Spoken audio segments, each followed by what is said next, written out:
Hey everyone, I'm Chris and I'm back for another edition of Truck Talks out here on a windy and cool Thursday morning on Oakridge number 2.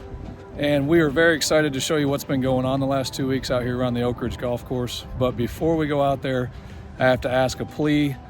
Please, please, please remember that this is an active construction site. It is not for joyriding. It is not for bike riding. It is not for kids riding dirt bikes, which yes, has happened. Please stay off the golf course for the safety of yourself and for our staff. We have 40 different people running 40 different directions on 40 different pieces of machinery out here, and it's an active construction site. It's a little bit chaotic at times, so we ask everybody to please stay out of the area for everybody's safety. That being said, your Oakridge task force very soon will be starting to host on-course tours of the Oakridge golf course to show you what's going on, an educated behind-the-scenes look at the what, the why of everything going on the Oakridge golf course. So we encourage you to take advantage of those. Look for a communication coming from the club in the next couple of weeks with information on how to sign up for those. But please do not, and please tell a friend, you know, the golf course is not for joyriding, it's not for walking. As fun as it may look to be out here and see everything going on, it's just not safe for yourself or our team. So thank you for that. With that out of the way, let's get you out there and go show you what's going on around the Oakridge golf course. All right, here we are on number 1 green, a little closer up than where we were earlier. You can see the orange painted line coming down. That will be the outfall drain pipe. And what's painted inside the green here is the drainage. So when we talk about how a green's built and the subsurface components of it that you never see, these orange lines represent all the pipes that will go into this green, which will then be covered by gravel and sand, which allow this green to drain the way we need it to perform at a high level.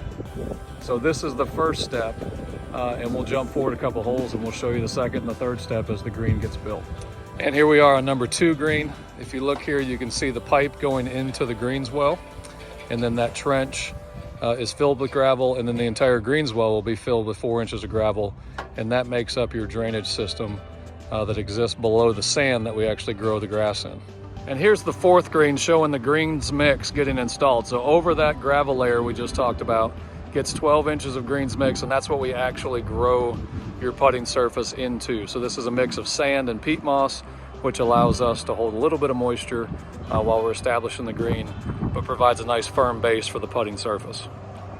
Also of note, while we're standing here, if I pan around, you can see drain basins. There's 1, there was 2, there's 3, there's 4 in the shadow over here, and there's another one behind the green that I'm not going to pan to, but a lot of drainage being added to these fairways to make sure we achieve our goal of improving the drainage on the Oakridge golf course as part of this restoration. Okay, and here we are over on number 3. You can see the finished product here after the 12 inches of greens mix has been installed. This is essentially ready for sprigging, with the caveat that we're not ready for sprigging, or I should say the weather is not ready for sprigging. Sprigging requires those nice hot summertime days, so we won't sprig the greens until May or June. Until then, this green will just sit there and wait until we get the weather we need to grow the sprigs in.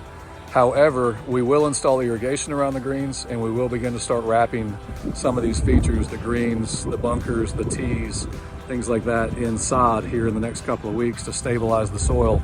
And we make sure when we get these rain events like we got yesterday, that we don't lose any of the contouring that's been done in these areas. Also of note here, you can see the bulkhead has been removed on 3, and you have what is a nice gentle turf slope down to the edge of the water.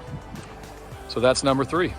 Here we are on number 4, one last quick stop. This is the championship tee, the new championship tee. Backed it up about 20 yards on the other side of the cart path. Now a rather intimidating tee shot for you long hitters over the pond and out to the fairway. All right, we're gonna finish this video off today from inside the cab of the bulldozer on hole number 6, where we're currently shaping this green out. Don't worry, I'm not the one shaping the green out. I just needed to get out of the wind for a minute, so I borrowed a quiet place. A lot's going on. All the greens 5 through 1 have been shaped out and are in some form of the green actually being constructed. We've got tees being laser leveled. We have bunkers being shaped and drained, drainage added in the fairways. A lot's going on, and it's only early March. So we're making great progress. We're really excited about where we are. I'm sorry the video was a little bit longer today, but we had a lot to show you. So I hope you stuck through to the end, and I hope you enjoyed it. Have a great day.